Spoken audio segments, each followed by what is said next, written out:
They thought humiliating her in front of 200 students would break her, but instead, it awakened something unstoppable. Before you dive in, hit subscribe so you never miss another jaw-dropping, twist-heavy story like this. Amara Carter had always blended into the background of Ridgewood High, quiet, brilliant, invisible by choice, wrapped in oversized sweaters and headphones that blasted violin covers of pop songs, hoping the world would simply pass around her rather than through her.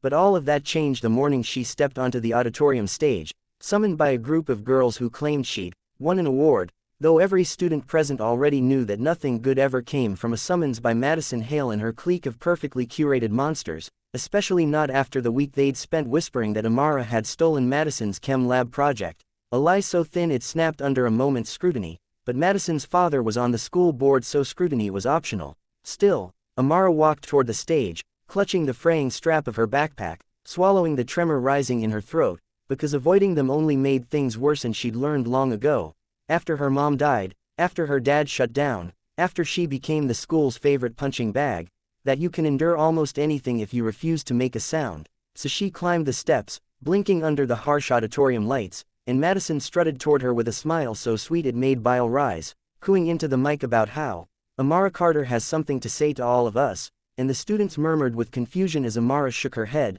mouthing "I don't," but Madison placed a manicured hand on her shoulder, dug in her nails, and whispered, "You're going to give the speech or you're going to regret ever being born," right before she drew her hand back and slapped Amara across the face. Hard. So loud it echoed off the rafters, a crack of cruelty that stopped 200 students mid-breath, and for the first time in her life Amara didn't go numb, didn't curl inward, didn't pretend it didn't hurt. She looked up, eyes burning, cheeks stinging, and something inside her, silent for 17 years, finally snapped open like a door slammed off its hinges, because she wasn't just Amara the Invisible anymore, she was Amara the Done, Amara the breaking point, Amara who would not take another breath of humiliation. She stepped forward and took the mic from Madison's stunned hands with a steadiness that didn't feel like hers, lifted her chin to the crowd, and said, "Since we're all here, let's talk about the truth." And what followed wasn't rehearsed or polished but raw, volcanic honesty. She told them about the stolen chem project, yes, but then about the year Madison's clique had tormented a quiet boy until he transferred schools, about the rumors they'd spread about a teacher to get her fired, about the way they controlled Ridgewood through fear and silence. And the crowd buzzed, uncomfortable at first, then electrified as Amara spoke with the force of someone finally done living small. Madison lunged for the mic, but Amara sidestepped with unexpected agility and said, "If you want to hit me again, go ahead. Everyone just saw how brave you are." And the room detonated with whispers as Madison froze, realizing, for the first time, that she no longer controlled the narrative. But what Amara didn't know was that her rant had been live-streamed by a freshman in the front row, the video spreading like wildfire within minutes, exploding across social media, parents texting one another, teachers watching from the lounge in shock, and within hours the school board, minus Madison's father, who excused himself in a panic, demanded an emergency meeting where Amara, still shaking from the adrenaline, was asked to recount everything she'd endured. She expected to be brushed aside, but something extraordinary happened. Students began stepping forward to corroborate her stories, shy voices rising into a chorus of long-buried truths, and Ridgewood High cracked open at the seams. But the real twist came when the superintendent announced that the school had recently partnered with an anti-bullying reform foundation, one started by none other than Amara's late mother, whose work she'd never spoken about because the grief still lived in her bones. And that same foundation had secretly chosen Ridgewood for a trial program, meaning Madison and her clique weren't just in trouble, they were about to become the poster children for disciplinary overhaul. Madison's father tried to invoke his authority, but a recording leaked from an anonymous source Amara would later discover was the quiet chem teacher everyone thought hated her, proving he'd repeatedly buried complaints involving his daughter.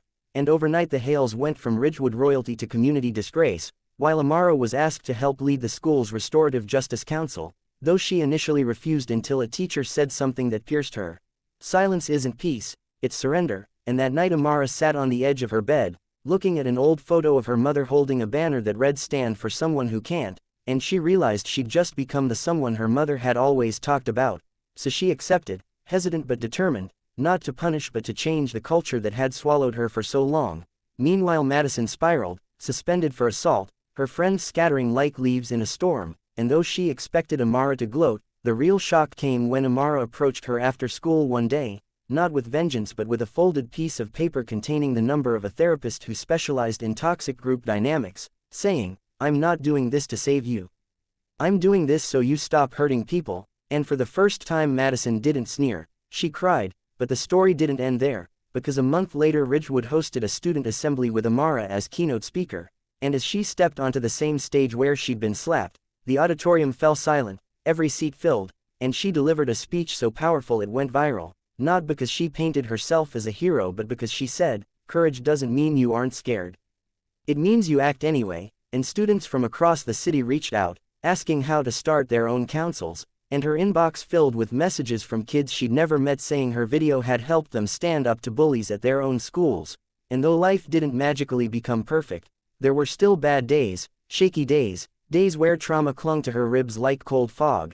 Amara learned she wasn't alone, and that asking for help wasn't weakness but wisdom. And the final twist came during senior awards night when the principal announced a new scholarship in memory of her mother, awarded to a student who exemplified resilience and advocacy. And as Amara's name was called, she finally allowed herself to cry, not because she'd beaten the bullies but because she'd become someone she could finally recognize, someone her mother would have been proud of. And when graduation rolled around, Amara walked across the stage to a standing ovation from the same 200 students who once watched her get slapped in silence, proving that sometimes the moment meant to break you becomes the moment that remakes you, reshapes you, and sets you on a path you never imagined. And as she stepped into her future, she whispered a promise to herself, never invisible again.